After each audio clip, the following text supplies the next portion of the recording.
Bonjour à tous. Certains les ont surnommés les diables des volcans. Pendant 25 ans, ils ont crapahuté main dans la main sur les plus grands et les plus dangereux volcans du monde. Ils ont rapporté des pépites d'informations pour les volcanologues du monde entier.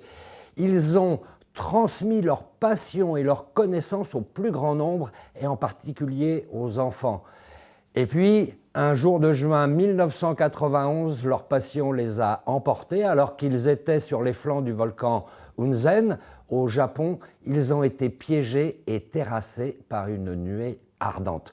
Voici l'histoire de Katia et Maurice Krafft.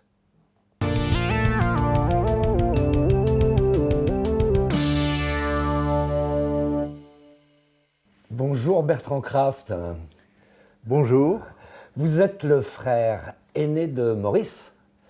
Oui. Et aujourd'hui, c'est vous qui continuez de faire ce qu'ils aimaient faire, c'est-à-dire transmettre cette passion des volcans et en particulier toute leur aventure. Alors, comment vous expliquez d'abord à l'origine, parce que vous avez grandi avec lui, comment vous expliquez la passion de Maurice Krafft, votre frère, pour la volcanologie ? La naissance d'une passion, c'est quelque chose d'extraordinaire. Et puis, nous avons eu, je pense, beaucoup de chance, lui comme moi. D'une part, on avait des parents voyageurs. Ils aimaient l'histoire, l'Antiquité. Donc, ça veut dire des voyages vers les volcans aussi ? Ah non, c'est secondaire les volcans. C'est d'abord l'Italie, puis la Sicile, puis la Grèce. Donc on a vu toutes les ruines romaines, les ruines grecques. Et l'histoire de l'Italie, elle est liée à la volcanologie. Bah oui. Donc après avoir visité Herculanum, Pompéi, Ostie, etc., on allait voir les volcans qui étaient à proximité. D'accord. C'est comme ça que ça a commencé. Donc, le Vésuve, l'Etna, le Stromboli. Alors, il paraît qu'en 1956, je crois, votre frère doit avoir une dizaine d'années, Oui. il assiste pour la première fois à une éruption, celle du Stromboli. Oui, exact. Ça, c'était quelque chose d'extraordinaire. Parce que, à cette époque-là, il n'y avait pas foule sur le Stromboli. Donc, on était, nous 4, avec le guide. Et on en a profité pour monter de nuit, à minuit. Et on est resté là-haut, toute la nuit, à regarder les explosions. Il y avait 2 cratères, un qui tirait un peu comme une mitrailleuse, et puis l'autre qui avait les belles gerbes, rougeoyantes, etc. Mais c'était extraordinaire, parce que Maurice, il était assez... agité, il faisait du bruit, il était jeune, bon, là, pas un mot.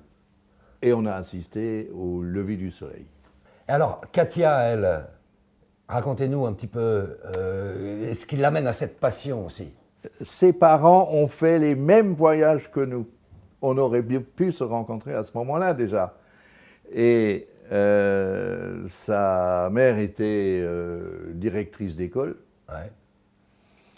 Et un jour, pour vous donner un peu la philosophie de Katia, elle assiste, ça il faut le dire, à la projection du film Les Rendez-vous du Diable de Tazieff. De Tazieff, Aaron Tazieff.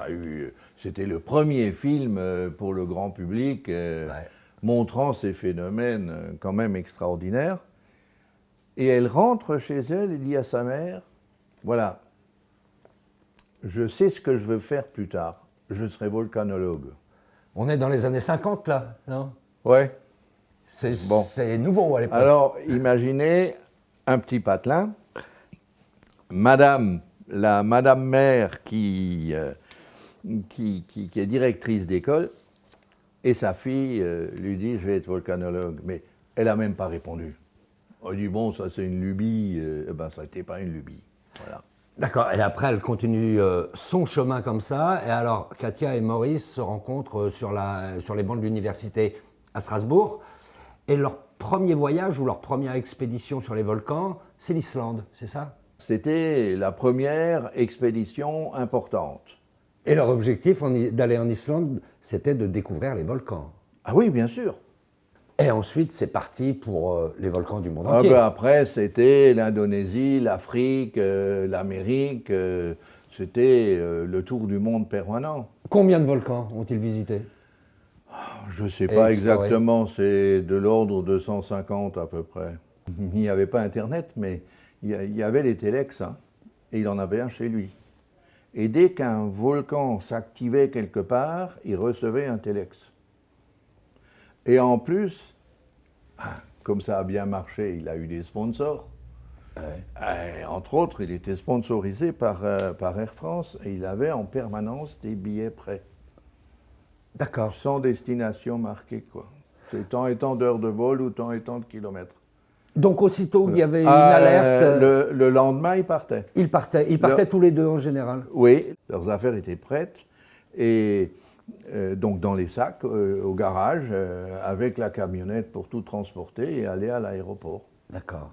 Et quand ils arrivaient sur ces volcans, ils allaient au plus près des cratères, au plus près des coulées de lave.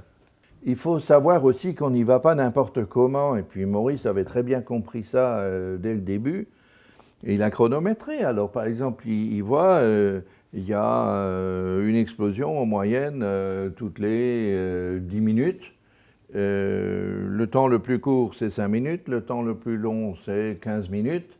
J'ai 5 minutes pour descendre au bord du volcan et le remonter. Voilà, c'est comme ça qu'on fait. D'accord. Mais c'est déjà une démarche scientifique, ça. Alors je voudrais qu'on en arrive à la date du 3 juin 1991. À ce moment-là, ils sont tous les deux, Katia et Maurice, sur les flancs du volcan Hunzen. Exact. Ils sont au Japon. Oui. Et là, ils sont surpris. Ils ne sont pas tout seuls d'ailleurs. Il y a, je crois, une quarantaine de personnes avec eux. Il y a même un spécialiste des nuées ardentes. Et là, ils sont surpris par une nuée ardente. C'est ça ce qui se passe? Qu'est-ce qui se passe exactement? Bon, il faut d'abord expliquer ce qu'est une nuée ardente, parce qu'on s'imagine mal un nuage de cendres brûlant dans lequel il y a des blocs, des rochers, qui descendent à 100-200 km/h le flanc du volcan. Alors, j'ai trouvé une image. Vous avez déjà laissé tomber une goutte d'eau sur une plaque électrique chaude? Qu'est-ce qu'elle fait? Elle danse. En réalité, elle n'est même pas en contact avec la plaque, puisque la partie proche de la plaque est immédiatement vaporisée. Et c'est ça qui la fait courir. Or, les rochers qui sont entraînés par la nuée ardente, ils étaient dans la cheminée. Et là, il y a des pressions de gaz folles. Il ne faut pas s'imaginer qu'un rocher, c'est parfaitement imperméable. Ce n'est pas vrai. Ça peut se gaver de gaz. C'est ce qui arrive. Ils sont sous pression, ces rochers. Et au moment où ils sont éjectés, la pression disparaît. Alors ils lâchent leur gaz. Et ça crée un coussin d'air sous les rochers. Alors, j'ai un de mes amis qui est retourné, il a eu la possibilité de retourner sur le site exact où on les a trouvés. Il m'a dit, il y avait des rochers de la taille d'une villa. Et la plupart des rochers faisaient au moins 1 mètre cube. Vous voyez ça qui vous tombe dessus? Voilà.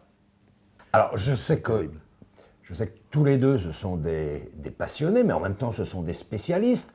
Comme on le disait tout à l'heure, ils ont quand même averti un certain nombre de gouvernements des risques des volcans. Qu'est-ce qu'ils faisaient là? Oui, ils s'intéressaient aux nuées ardentes parce que c'est ce qui était le plus mal connu. Parmi les risques volcaniques, il y a les coulées de lave. Tout le monde pense aux coulées de lave rouge. Mais les coulées de lave rouge, sauf exception, on s'en fiche, c'est beau. Ça détruit des maisons. Oui, mais vous avez le temps de fuir. Vous avez le temps de fuir. Hein, ça marche à peu près à la vitesse de quelqu'un qui se promène. Bon, en moyenne. Bon. Mais il y a les nuées ardentes. Il y a les coulées de boue. Donc, Maurice a dit on va faire un film sur les risques volcaniques, avec l'aide de l'UNESCO. Et là, il montre les torrents de boue, la lave, les nuées ardentes, les tsunamis, les glissements de terrain, enfin, etc., etc. Mais alors, eux, ils étaient donc informés, comme vous le dites, de ces risques. Malgré tout, ils allaient tout le temps au plus près du volcan, parce que ce volcan japonais, au moment où ils vont dessus, ils savent qu'à tout moment, il peut entrer en éruption. Mais il était déjà entré en éruption. Oui.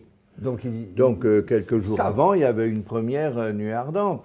Et puis, il y a une nouvelle éruption qui était beaucoup plus puissante que la première. Et puis, ça a emporté 32 ou 33 personnes, là. C'est leur passion qui les emmenait au plus proche. Oui, c'est leur passion. Bon.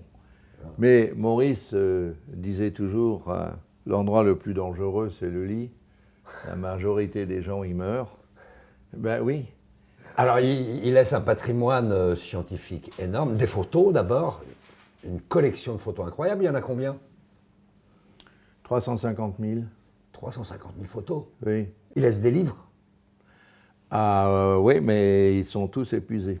Oui, mais je disais tout à l'heure aussi qu'ils s'intéressaient aux enfants. Ils ont été parmi les premiers à écrire un livre pour les enfants, je crois. Oui, pour les enfants de 6 à 8 ans, on leur explique ce qu'est un volcan. Ils ont aussi été les premiers à sortir un bouquin accessible pour les élèves sur la tectonique des plaques. Et puis, ils ont initié ou inspiré des grands centres de culture scientifique liés à la volcanologie. Il y en a deux, entre autres. Il y en a un à La Réunion et il y en a un en Auvergne. Oui, alors La Réunion, c'est bien Maurice qui est à l'origine de la construction de cette maison du volcan. Et Vulcania, en Auvergne. Alors vous, aujourd'hui, vous passez beaucoup de temps à parler de volcans, mais en fait, ce n'est pas votre spécialité. Vous êtes biologiste et vous êtes passionné d'araignées. C'est vrai que moi, c'est les petites bêtes. Ouais. Les araignées. Oui. Eh ben, on aura l'occasion d'en reparler avec vous, j'espère. Ah, volontiers, hein. Sur l'esprit sorcier. Merci volontiers. beaucoup. Merci beaucoup, Bertrand Kraft.